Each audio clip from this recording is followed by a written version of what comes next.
मेरे साथ राष्ट्रीय उलमा काउंसिल के प्रदेश अध्यक्ष अनिल सिंह हैं और आज बीएसपी के आजमगढ़ में रैली थी और आजमगढ़ की बात हो, गाजीपुर की बात हो, मऊ की बात हो, जो पूर्वांचल का इलाका है उसमें उलमा काउंसिल का अपना एक असर है और खासकर मुस्लिम समाज के वोटों पर बहुत ज़्यादा असर है। और जिस तरह से लगातार बात हो रही है कि यूपी में क्या दलित मुस्लिम एकता बन रही है, अनिल साहब की माने तो वो चूँकि उन्होंने बीएसपी को समर्थन किया है तो लाजमी बात है कि कहेंगे, लेकिन मुद्दे क्या है मुस्लिम समाज का ये भी हम जानने समझने की कोशिश करेंगे। आप लोगों ने क्यों तय किया, उलमा काउंसिल का अच्छा समर्थन था, तो आप लोगों ने क्यों तय किया कि आप लोग बीएसपी को समर्थन दें? देखिए, राष्ट्रीय उलमा काउंसिल का सिर्फ मुस्लिम मुद्दे नहीं है। राष्ट्रीय उलमा काउंसिल जिस मुद्दे पे बनी है बटला हाउस इनकाउंटर के बाद, तो आजमगढ़ ज़िले को आतंकवाद की नर्सरी कहा गया।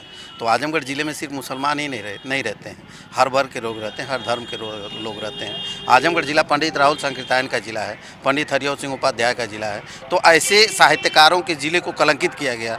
इस कलंक को कैफी आदमी भी हैं, कैफी आदमी भी हैं, शिबली नोमानी जी भी हैं, तो इसलिए इसको मैं जानबूझकर कोशिश कर रहा था कि आजमगढ़ और आतंक ये दोनों की बातें बहुत हुई है। जी। और मैं इसके खिलाफ हूँ। मैं तो पाकिस्तान को भी आतंकवादी नहीं कहता, वहाँ कुछ लोग होंगे, किसी देश किसी जगह से किसी का संबंध नहीं होता, आतंकवादी कहाँ जाएगा, इसलिए मैं उस सब से बचता हूँ।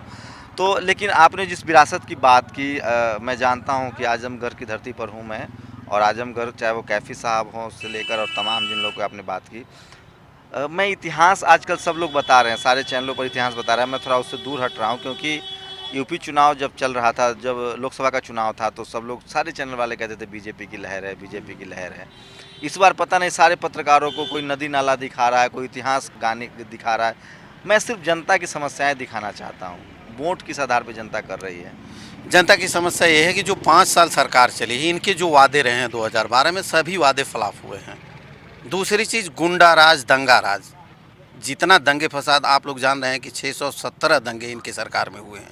और जब दंगा होता है तो सिर्फ मुसलमान नहीं मारा जाता है, दंगे होते हैं तो हर वर्ग के लोग परेशान होते हैं और वहाँ की आर्थिक स्थिति बिगड़ती है। क्या लग रहा है जो मियाँ मुलायम थे, उनको जो तमगा हासिल था, बेटा के हाथ में सत्ता चली गई इसलिए हालात कंट्रोल से बाहर हो गए?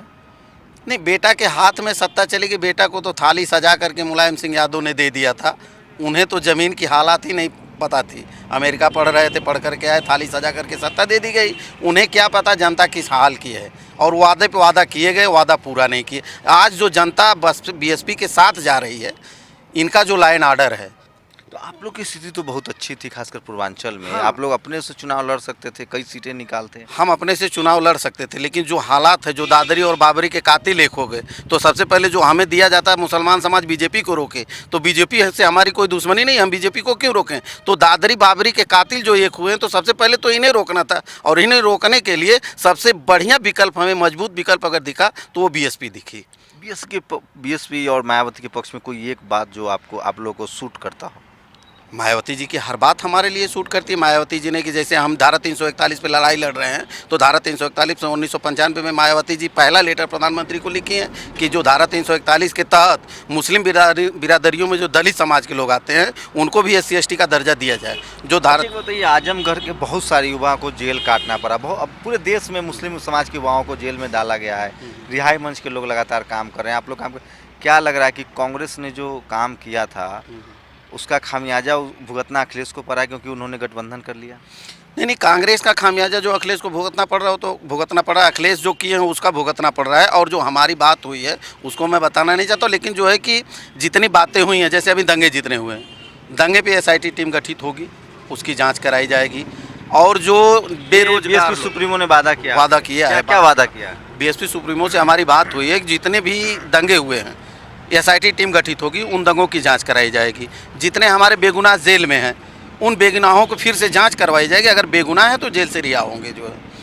और निवेश आयोग की जो रिपोर्ट है, जो इन्होंने गठित किया था अपने सरकार में, और निवेश आयोग की रिपोर्ट सरकार इनके प्रदेश अखिलेश सरकार में आई है, और उस पर इन्होंने काम नहीं किया। अब उस पर एक्शन टेकन रिपोर्ट जारी करेंगे, इनकी सरकार बनेगी, फिर से जाँच होगी और जो लोग जेल में वो रिहा होंगे। और कोई अहम बात जो उन्होंने आपको आश्वासन दिया हो?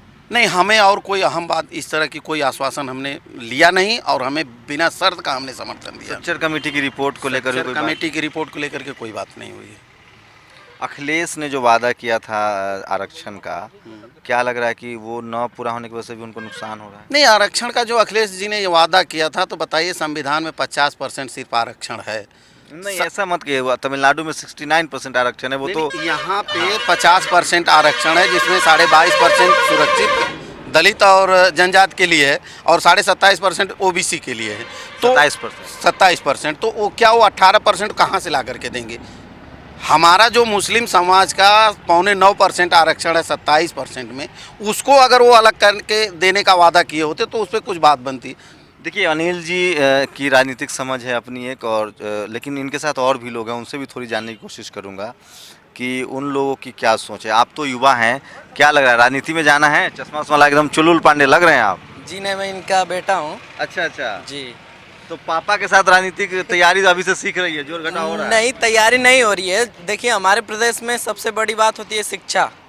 ये देखिए जो लोग भी कहते हैं ना कि राजनीति में जो है परिवारवाद, परिवार के बिना आप राजनीति सीख भी नहीं सकते हैं। पापा के साथ बेटा जो है वो अच्छा सीख रहा है, बढ़िया लग रहे हैं आप, वैसे चश्मा भी अच्छा लग रहा है। आपका क्या नाम हुआ? मोहम्मद आरिफ।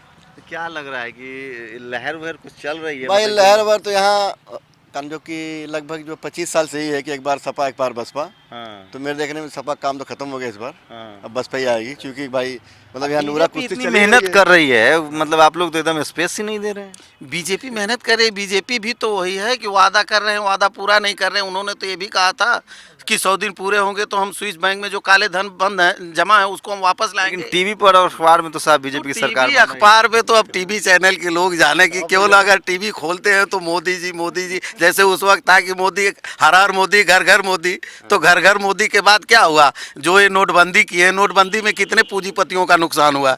किसी का नुकसान हुआ? नुकसान अगर हुआ है तो हमारे गरीबों का नुकसान हुआ है और मिडिल क्लास के लोगों का नुकसान हुआ है।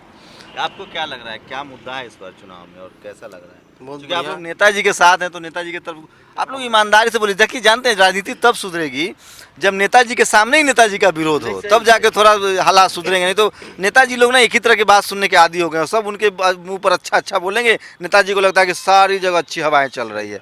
नहीं, हमारे युवा नेता प्रदेश अध्यक्ष हैं। अगर यदि बुराई करेंगे या बुराई के मार्ग पर चलेंगे तो स्वयं हम लोग बुराई करेंगे इनकी। लेकिन बुराई नहीं सामने आ रही है, बुराई नहीं नज़र आ रही है। हमारे प्रदेश अध्यक्ष जी अच्छे युवा नेता हैं, इसीलिए हम उन लोगों के साथ हैं। क्या नाम है आपका? हमारा अरविंद नाम है, अरविंद राम। देखिए ये जो उलेमा काउंसिल को लेकर जो आप एक धारणा बना लेंगे कि मुस्लिम संगठन है, ऐसा नहीं है। अनिल जी हैं और वो उसके प्रदेश अध्यक्ष हैं। सोचिए कि ये फिर ये तोहमत लगा देना, ये आरोप जड़ देना कि ये मुस्लिम संगठन है, ये अब सूट नहीं करेगा, क्योंकि जो प्रदेश अध्यक्ष हैं वो अनिल जी हैं। और बताइए और भी लोग हैं, युवा लोग हैं, सब भाग रहे हैं, बात तो करना ही नहीं चाह रहे लोग। आपका क्या नाम हुआ? संजय यादव। संजय यादव। अच्छा संजय यादव जी हैं जी। ये तो बताइए, तो लोग यहाँ तो सब जात बाई जात वोट बांटते हुए आप कैसे इधर घूम रहे हैं? कोई ज़रूरी थोड़ी है, जो हमें सूटेबल अच्छी पार्टी नज़र दिखाई देगी मैं उसके साथ रहूँगा।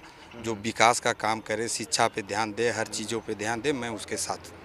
बात बोलता सब है लेकिन इस पर वोट देता नहीं है। क्यों नहीं देंगे? हाँ, देता है। हम लोग भी पढ़े लिखे हैं, बुद्धिजीवी हैं, हम लोग भी सोच समझ के समाज। वो आजमगढ़ की धरती पर, और आजमगढ़ की क्या, बनारस से सटा आजमगढ़ है और आजमगढ़ का तो अपना इतिहास है। बुद्धिजीवी तो इस देश का हर नागरिक है और जनता तो सबसे बड़ा बुद्धिजीवी है, उसको तो आप नकार नहीं सकते। अब तो वो जमाना गया जब टीवी और अखबार के जरिए आप ठग लेंगे, अब तो वो भी नहीं ठग सकते। नहीं, एकदम नहीं ठग सकते हैं। जो सही काम करने वाला, जैसे अभी बोल रहे हैं काम बोलता है, डेमोक्रेसी मजबूत हो रही है। अभी कह रहे हैं काम बोलता है, काम करने वाला। एक कहावत है, छोटी सी मुर्गी छोटे से अंडा देती है एक ना, तो महल्ले को कुड़कुड़ कुड़कुड़ करके जना देती है। और मछली तालाब में कितने बच्चे देती है, लेकिन कभी किसी को जनाती नहीं। काम होता तो काम दिखाई पड़ता। काम बोलने के लिए अगर आप इतने मजबूत थे अखिलेश यादव, तो बैसाखी लेने की ज़रूरत क्या थी? इतना काम यदि आपने किया था तो क्या ज़रूरत थी आपको कांग्रेस की बैसाखी लेने की? चलिए राजनीति में मैं खुद मुझे लगता है, कांसीराम कहते थे कि गठजोड़ की जो सरकार होती है वो जनता के हित में बहुत मजबूत काम करती है। ये देखा भी गया है। बीपी सिंह की सरकार हो, ओबीसी आरक्षण लागू हुआ, बाबा साहब को भारत रत्न मिला। लेकिन जो नारा दिया गया था लोकसभा चुनाव में कि मजबूत सरकार लोग को डरा बहुत रही है साहब। मजबूत सरकार, देखिए मजबूत सरकार से कोई डरता। सरकार अगर सही काम करे तो सरकार से हम डरेंगे क्यों? नहीं, अभी तो हालात ऐसे हैं कि पता नहीं कब किसको कोई राष्ट्रद्रोही घोषित कर दे, ऐसे तो हालात बने हुए हैं। क्या लग रहा है? तो अखिलेश नहीं ऐसा तो नहीं है, या उनकी मर्जी है भाई, कुछ भी कर सकते हैं। है ना? ऐसा हो गया है ना? कर सकते हैं भाई, बोलने से पहले दाएं बाएं देखना पड़ता है। नहीं ऐसी कोई बात नहीं है। नहीं ऐसी कोई जरूरत चलिए तब तो अच्छा है, कम से कम दहशत में ना हो लोग सुकून से रहें। आपका क्या नाम हुआ साहब? मोहम्मद नदीम। क्या लग रहा है इस बार एकदम मतलब क्या लग रहा है आप लोगों की हवा चल रही है कुछ किसमें? कहीं भी? कहीं भी देखिए, जो अच्छा काम करेगा उसके साथ जनता साथ उसका साथ देगी। कैसे नापते हैं आप लोग काम? हम लोग नापते हैं क्या, हम लोग तो भाई अपना काम धंधा करते हैं। मुस्लिम समाज के लिए सुरक्षा कितना बड़ा मुद्दा है? अभी देखिए, जो सब लोग जो चॉइस करेंगे उस पर हम लोग वोट देंगे। क्या नाम हुआ साहब आपका? मेरा नाम मोहम्मद सालेह। साले साहब क्या लग रहा है कि इस बार खासकर मुस्लिम समाज के लिए तालीम कितना बड़ा मुद्दा है, सुरक्षा कितना बड़ा मुद्दा है, इदारों को लेकर बात हो रही है, जामिया एमयू सब को लेकर कितना बड़ा मुद्दा है? ये हमारे लिए तालीम का भी बहुत बड़ा मुद्दा है, रोज़गार के लिए बहुत बड़ा मुद्दा है। ये सपा सरकार इस यूपी में इस 5 साल में सिर्फ भ्रष्टाचार की है, गुंडागर्दों की गुंडे की सरकार है। जिसको जेल में रहने चाहिए था उसको जेल मंत्री बना दे रही है। ज़्यादा विरोध नहीं कर रहे हैं आप लोग सपा का? लग रहा है कि एकदम जैसे- नहीं, सपा का विरोध नहीं, उनके कामों का विरोध किया जा रहा है। जो उन्होंने काम किया 5 साल में, जो उन्होंने वादे किए थे वो वादा पूरा नहीं किया। मुस्लिमों को आरक्षण देने की बात कही थी, मगर मुस्लिमों के साथ जितना अत्याचार, जितना विरोध, जितना गलत काम इस सरकार में हुआ है, शायद किसी सरकार में हुआ हो। किसी क्या सरकार अनिल जी बताइए, कुछ ज़्यादा विरोध नहीं हो रहा है? लग रहा है जैसे एकदम अखिलेश ने कुछ किया है। 5 साल सरकार चली है साहब, बहुमत की सरकार चली है, कुछ तो किया होगा। विरोध ऐसा है कि जो अपने होते हैं उन्हीं का विरोध होता है। मुसलमान समाज, जो दिल्ली वाले हैं जो अच्छे दिन लाएंगे, उस पर 73 सीटें आप लोगों ने दी थी लोकसभा में। अच्छे दिन 2.5 साल में इतना नाराजगी तो ठीक नहीं। उसी अच्छे दिन पे 73 सीट हम लोगों ने दी थी कि अच्छे दिन आएंगे, और अच्छे दिन कहीं दिखाई नहीं दे रहे हैं। तो 2.5 साल तो अभी तो पौने बहुत 3 बचा साल हो गए, बस पौने 3 साल हो गए, पौने 2 सवा 2 साल और बाकी है। स्मार्ट सिटी का इंतजार कर रहे हैं अभी या? जरूर कर रहे हैं, अगर स्मार्ट सिटी बनाने का वादा किया है तो कर दें, लेकिन हमें तो ये लग रहा है कि इतने झूठे प्रधानमंत्री कोई नहीं हुआ। जो बनारस कोयटा नहीं हुआ, बनारस गंगा जी की सफाई नहीं हुई, रामचंद्र जी के नाम पे वोट मांगा, गंगा मैया की सफाई के नाम पे वोट मांगा, गंगा मैया की सफाई कहाँ हुई? कहीं दिखाई दे रहा है? भाई ऐसा हुआ बनारस? हाँ ऐसा है, हाँ? ऐसा है। कैसे कह रहे हैं? मोदी जी तो एकदम बनारस से बढ़िया तो बल्कि हमारा आजमगढ़ सीट लग रहा है। हाँ। बनारस से बढ़िया तो हमारा आजमगढ़ डीएम साहब ने बनवा दिया, चौराहे इतने बढ़िया बढ़िया देखने को लग रहा है, लेकिन बनारस में जाने के बाद तो धूल मिलती है सिर्फ। ये जितने तेजी से नरेंद्र मोदी पॉपुलर हुए थे, आप सोशल साइट्स पे जाइए, लोगों से बात कीजिए। बिहार चुनाव में मैं गया था, मैंने देखा है, यूपी चुनाव देख रहा हूँ। जैसे जैसे समय बीत रहा है वो बहुत तेज़ी से उतने ही अनपॉपुलर भी हो रहे हैं। ऐसी क्या वजह है? ये हो सकता है कि उन्होंने वादे इतने बड़े बड़े किए थे कि शायद उस कसौटी पे खड़े न उतरे। क्या लग रहा है इस बार क्या होने वाला है चाचा? ऐसा है साहब कि जितने नेता हैं सब फोटुंटी हैं। आज तक कोई सही मिला नहीं गरीबन के लिए। जितने फोटुंटी है, डीएम की हमने गया, डीएम की यही चोरी गोटा कोटा खातिन, वो कहा कि सब लोग खाता है। जब डीएम ऐसे कह दिया अधिकारी होकर के बड़ा, तो बताइए और कोई नहीं खाएगा? ये तो कई लोग कह रहे हैं कि मायावती थी तो कम से कम डीएम एसपी पुलिस जो है वो ठीक रहता है, औकात में रहते हैं वो लोग। नहीं, ऐसा औकात में थे, लेकिन थोड़ा सा वो एक ही बिरादरी के पक्ष में चली गई, नहीं तो जाति नहीं कोई हराने वाला नहीं था। लेकिन इतना ही वो एक ही खाली हरजन। और अखिलेश जी कैसे लगते? अखिलेश तो एकदम, अगर सही होता तो उसको हाथ मिलाने कांग्रेस की जरूरत ही नहीं पड़ती। इतना गद्दार आदमी, इतना गद्दार है। और उसके देखिए, सुन लीजिए, अब मोदी जी? मोदी तो एक लेके ठीक है, जो कह रहे हैं ये न कि जनता परेशान हो गई पैसे के लिए। आज तक जनता कोई पसंद वाला थोड़ा सा। मैं खुश हूँ, कम से कम एक आदमी मिले जो मोदी जी को अच्छा कह रहे हैं। मैं चाहता था, सुन लीजिए, राजनीति अपनी अपनी जगह है, समर्थन होना चाहिए लोगों के लिए। हाँ, गरीबन की माला भले थोड़ा सा परेशानी हुई, आज तक ऐसा खेती कोई नहीं किया होगा जैसे उनके राज में हुआ है। तो नोटबंदी से खुश हैं आप? नोटबंदी बहुत खुश हम हैं। काहे अंबानी अडानी तो लाइन में नहीं लगा? नहीं, लाइन लगे ठीक है, माला कितना बार लाइन लगे थे पैसा निकालने के लिए? 3-4 बार लगे थे। 3-4 बार लगे अपना पैसा निकालने के लिए लाइन में लगे, खुश हैं? हाँ खुश हैं, इसलिए माला आज नहीं तो कल मिला। देखिए, भारतीय जनता में धैर्य बहुत है भाई। मैं खुश नहीं था क्योंकि मुझे अपने पैसे के लिए लाइन में लगना पड़ा था। आप लोग की क्या राय है, क्या लग रहा है इस बार, क्या लहर है? किस चीज के बारे में? जो चुनाव चल रहा है उसमें क्या लग रहा है? वादा करके क्या लग क्या रहा है? लग तो यही रहा है कि हमारी बसपा सरकार बनेगी, हमारी उलमा काउंसिल के सहयोग से। हम उसमें पूरा उनका साथ हैं, हम बसपा के। और उम्मीद ये है कि नोटबंदी से खुश है साहब? वो नोटबंदी से खुश होंगे, मगर हम तो नहीं खुश हैं। हमें शादी ब्याह पड़ा है, पता चला हम जा रहे हैं, हमको 1 लाख रुपए की ज़रूरत है, हमारा खुद का पैसा है, और हमको नहीं मिल रहा है। 5,000 रुपया ले लो, 2,000 रुपया ले लो। आए दिन पता चला बैंक में पैसा नहीं है, बैंक में पैसा नहीं है। बैंक पता चला कि पर्ची लगा देते हैं, नोट तख्ती लगा देते हैं कि पैसा नहीं है। हम पैसे नहीं है तो हम वापस चलें। पता चला हम सुबह 6 बजे से जाके लाइन लगाते हैं, 10 बजे बैंक खुलता है। तो जब हमको इस तरीके से नहीं मिलता तो हम क्या कुछ एटीएम खाली है। कहाँ पे खुल रहा है? अभी यहाँ पूरे शहर में नहीं खुल रहा है। यहाँ पे एक भी एटीएम देख लीजिए कहाँ पे खुल रहा है। जगह आप देखिए, आप किसी एटीएम में कोई पैसे नहीं है।